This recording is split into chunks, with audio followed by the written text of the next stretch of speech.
Hello. ¿Cómo está? Hola. I'm trying to, that's all I know. Isn't that sad? I was actually thinking it'd be so nice to come out here and greet, because we had someone yesterday from Peru visiting and gave me a lovely gift, by the way. Thank you for that gift.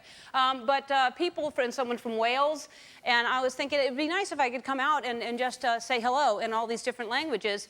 It's really sad. All I speak is English, because if you go to other countries, I don't, but I see movies. If you go to other countries, they speak a lot of different languages. They speak their language, and then they speak maybe another, and English. Usually they speak English, and I think that's important. I think it's impressive, and I don't speak anything else, and I think it's because I heard that you have to learn early. Like your brain is developing when you're young, and they say up until 3 years old, that's when the language part is developing, and if you learn a different language or hear a different language early on, you're more likely to be able to learn later on in life.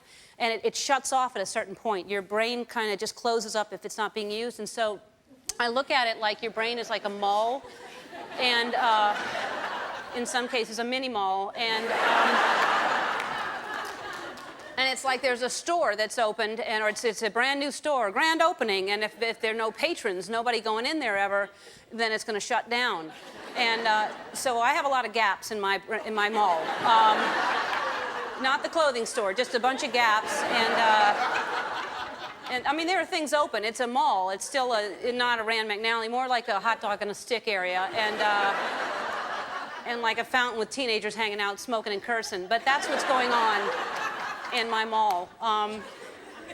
But I hate that I can't speak other languages. I mean, English to me is, and when I hear that English is the hardest language to learn. If you speak another language, you're from another country, and you try to learn English, that is the hardest language to learn, although if you go to France, they're not impressed by that at all. But it's a hard language. Whoever invented it, if you really think about it, I don't know who invented the language. It was Ben Franklin or somebody, but it was probably out with Abe Lincoln flying a kite with Einstein. Because the rules are crazy. I don't know how they came up with these rules. It's like a science. There's I before E except after C, except in the word science. Then it's not I after E. And then the vowels are A, E, I, O, U, and sometimes Y. Why sometimes? How come? It's confusing. There's the hard C and the soft C, and there's high C, which is delicious. And there's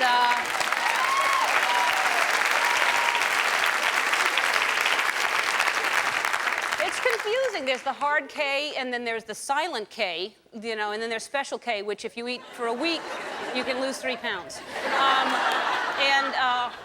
But really, if you think of that, what's the silent K about? I've never understood that. There's, you know, the word knife. There's a K there. There's no need for it at all. You don't use it. And then there's the E on the end. And it's knife. It should be kniffy, is what it which, if somebody didn't know how to speak the language and didn't bother to learn from another country, and they're out on the streets, I'll cut you with my kniffy.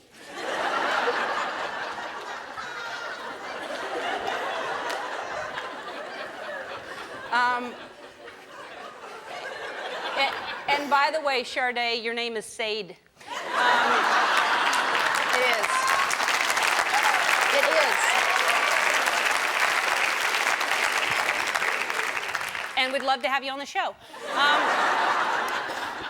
But it's so difficult. There's to try to teach someone this language, homonyms, which is it's the same. It sounds the same, but they are spelled differently, right? It's like where, and fair, and and it's like they don't want people to learn the language. You know, that's how I feel. And then there's synonyms, which I love the gum.